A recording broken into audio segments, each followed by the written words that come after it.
ഇന്ന് നമുക്കൊരു തട്ടിക്കൂട്ട് ഫ്രൈഡ് റൈസ് ഉണ്ടാക്കാം കേട്ടോ. അപ്പോൾ റൈസ് വേവിക്കാൻ വെച്ചിട്ടുണ്ട്, വെജിറ്റബിൾസൊക്കെ ഇവിടെ അരിഞ്ഞ് നല്ല ഭംഗിയാക്കി വെച്ചിട്ടുണ്ട്. ഇനി പാൻ ചൂടായിട്ടുണ്ടെങ്കിൽ എണ്ണ ഒഴിക്കുക, ഇതൊക്കെ കൂടിയിട്ടിട്ട് വഴറ്റുക.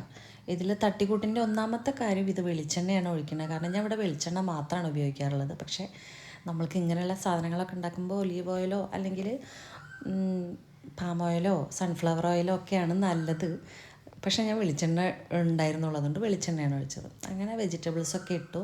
കേബേജ് ഇഷ്ടമല്ലാത്തതുകൊണ്ട് തന്നെ ഞാൻ നമ്മളുടെ ലീഫ് ഉണ്ടല്ലോ, ബർഗറിലൊക്കെ വയ്ക്കുന്നത്, എൻ്റെ പേരെനിക്കറിയില്ല, പേരറിയാം പക്ഷേ അത് ശരിയാണോ എന്നറിയില്ല, അതുകൊണ്ട് ഞാൻ പറയുന്നില്ല. ആ ലീഫും പിന്നെ ക്യാരറ്റ്, ബീൻസ് അതൊക്കെ കൂടി അരിഞ്ഞിട്ട് പിന്നെ ഒരു കോഴിമുട്ടയും പൊട്ടിച്ച് ഒഴിച്ച് അത് കൂടി ഇട്ടിട്ട് നന്നായി ഇളക്കി കൊടുത്തു. അതിനുശേഷം വേവിച്ച് വെച്ച റൈസ് ഇട്ട് കൊടുത്തു. എന്നിട്ട് നന്നായി ഇളക്കി കൊടുത്തു. Fried rice ready. ഇനിയിപ്പോൾ അതിലേക്ക് ഫ്രൈഡ് റൈസ് ആണല്ലോ, ഒരു ചിക്കൻ മഞ്ചൂരിയൻ ഉണ്ടെങ്കിൽ നല്ലതല്ലേ.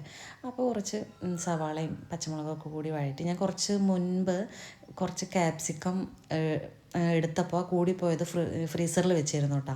അപ്പോൾ അതാണ് എടുത്തപ്പോൾ വലിയ പീസായപ്പോൾ ഞാനിപ്പോൾ ഇതിൽ വെച്ചിട്ട് തന്നെ കട്ട് ചെയ്തിട്ട് അത് ഇട്ടതിന് ശേഷമാണ് അത് വലിയ പീസാണെന്ന് മനസ്സിലായത്.